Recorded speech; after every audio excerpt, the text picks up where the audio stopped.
There are new developments tonight in the murder of the Colorado prisons chief. A second person has been arrested in conjunction with the killing. Now, the story here is this. Last week, on Tuesday night, just hours before Colorado's governor was due to sign historic new gun reform legislation for that state, just hours before that bill signing, the head of Colorado prisons, he was at home, someone rang his doorbell, he answered the door, and he was shot dead on his doorstep. The following day, Governor Hickenlooper of Colorado announced the murder at an emotional press conference early in the morning, and then he went ahead with the bill signing as planned. The following day, on Thursday, 600 miles away in north central Texas, a sheriff's deputy tried to pull over for a routine traffic violation, a car that matched the description of the car that had been seen near prisons chief Tom Clements' home in Colorado on the night of the murder. When the sheriff's deputy tried to pull him over for apparently running a red light, the driver of the car pulled out a gun and shot the deputy 3 times and then took off. There was a 100-mile-an-hour car chase through Texas. It ended in a crash and then another shootout with police. The driver of the car was shot and killed by police that day. Now, we subsequently learned that the shooter was this man, a parolee who had been in and out of Colorado prisons for a decade and who was released most recently from a stint that involved significant time in solitary confinement just this past January. Texas law enforcement reports that there were also bomb-making materials in the suspect's vehicle. So obviously, Texas authorities are very interested in where this young man was going next with the bomb-making materials. Crucially, authorities are also reporting that the ballistics tests that they did on the gun recovered in Texas show that the gun used in that shootout with Texas police was the same gun used to kill Colorado prisons chief Tom Clements. Now, though, a second person has been arrested in conjunction with this murder. The arrest was made last night. The arraignment was today. The Denver Post today ran this image of the arrestee's lawyer trying to himself avoid being photographed at the arraignment. But the person arrested in the case is this young woman, 22 years old, reportedly lives with her parents in Commerce City, Colorado. Her relationship with the dead suspect in the Tom Clements murder is as yet unknown. But what she has been arrested for, what she has been charged with, is getting him the gun. Remember, he was only released from prison in January. He is a convicted felon. Convicted felons are not legally allowed to get guns. That's what background checks are for. And that is the root of the argument for why background checks should apply to all gun sales. So convicted felons will be blocked by the background check system no matter where they try to buy themselves a gun. Well, in this case, it is alleged that the suspect, Evan Ebel, the way he got around his background check problem, which is that he could not pass a background check because he's a felon, the way he got around that problem is he got her to buy the gun. He got her to buy the gun because she could pass the background check, and so then, once she had the gun, she passed it on to him. If that is what happened, and that is what's alleged by this arrest, what happened there is called a straw purchase. A straw purchase is illegal, but it's not very illegal. The Denver Post called the head of the Denver division of the ATF to get some context on this new arrest, this new development in the case. And he told them, quote, "There's little to no punishment for being a straw purchaser. Gang members know it. Drug trafficking organizations know it." When Democrats moved some elements of President Obama's proposed gun reforms through the Senate Judiciary Committee a couple of weeks ago, the measure that would have increased the penalties for straw purchasing, that would have made it a felony and a bigger deal, that measure passed out of committee with all of the Democratic votes on the committee, but only one Republican. Iowa Senator Chuck Grassley was the only one. All the other Republican senators on the committee voted against strengthening the penalties for straw purchases, the penalties for people who buy a weapon because they can pass the background check, and then they knowingly pass that weapon off to someone who cannot pass the background check. These are the senators who voted against that in committee: Orrin Hatch, Lindsey Graham, John Cornyn, Mike Lee, Ted Cruz, Jeff Flake, and Jeff Sessions. They all voted against toughening the penalties for straw purchases. There's that news today. Also today, there has been a huge release of new information about the elementary school shooting at Newtown, Connecticut. Information in some cases that is different from what we thought we had known before. In detailed, very long search warrant reports released by Connecticut prosecutors today, we learned a lot of new information about Sandy Hook. We learned about the large numbers of weapons of all kinds that were recovered from the home of the Sandy Hook Elementary School shooter. A lot of different kinds of knives and swords and blades, a number of guns, including the gun the shooter used to kill his mother before going to the school that morning, and a myriad of different kinds of ammunition. A lot of shotgun ammunition, some handgun ammunition, and ammunition for the rifle with which the shooter killed 20 first graders and 6 adults at Sandy Hook Elementary. We also learned more today, and different details than we had been told previously, about how the shooter at Sandy Hook was able to do so much damage, to kill so many kids, to shoot so many rounds into so many people so quickly that it was over before police could arrive, even though police responded within minutes.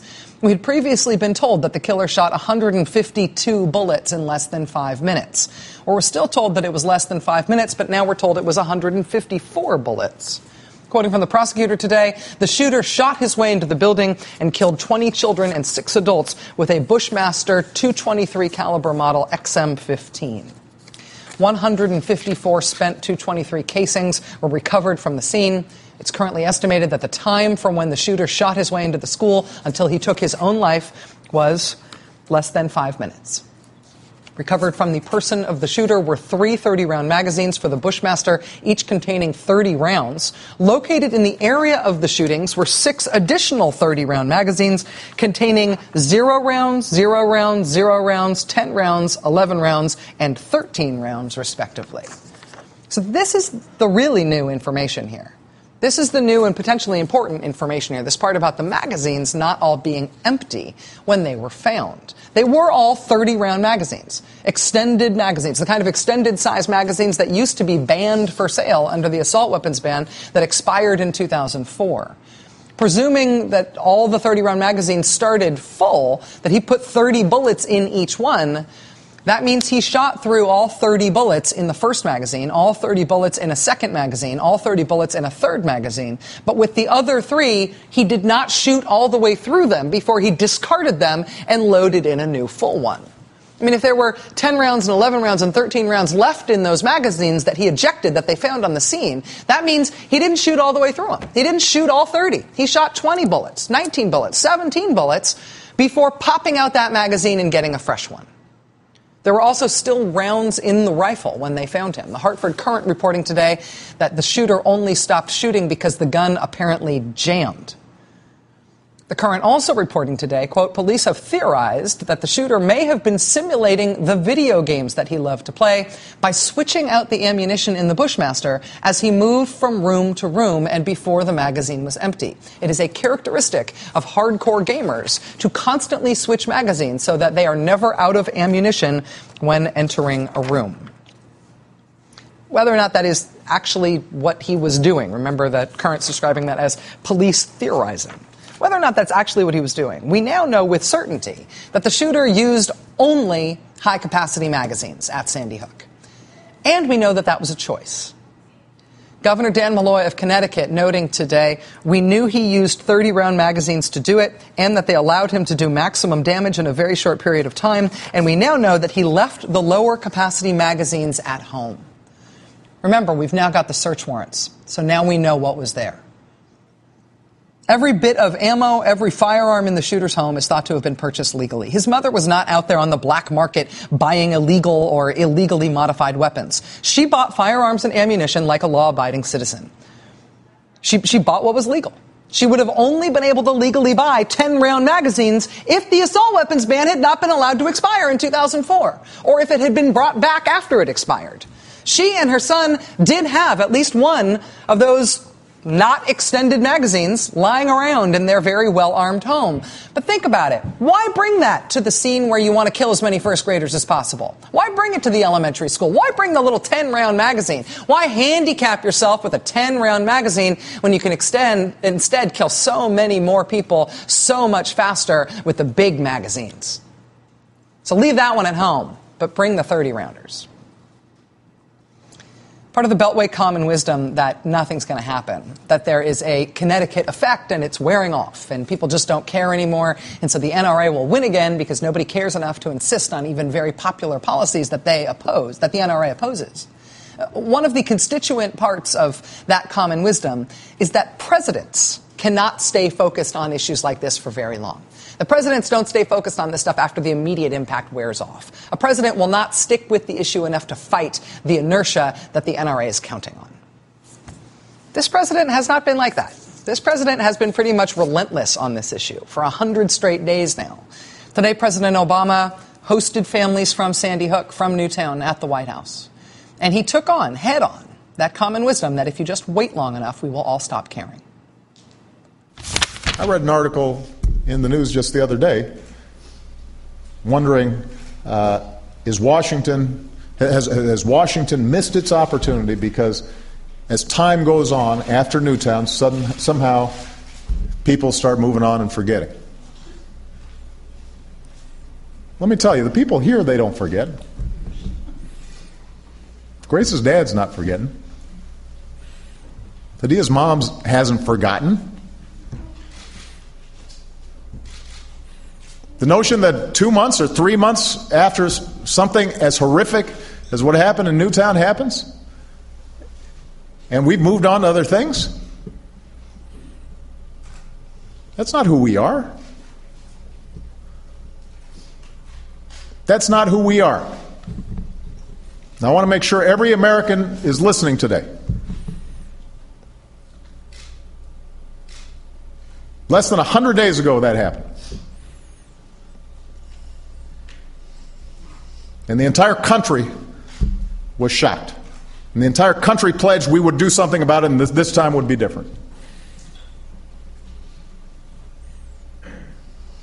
Shame on us if we've forgotten.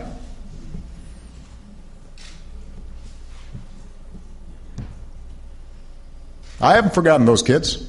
Shame on us if we've forgotten. Tears aren't enough. Expressions of sympathy aren't enough. Speeches aren't enough. We've cried enough. We've known enough heartbreak. What we're proposing is not radical. It's not taking away anybody's gun rights.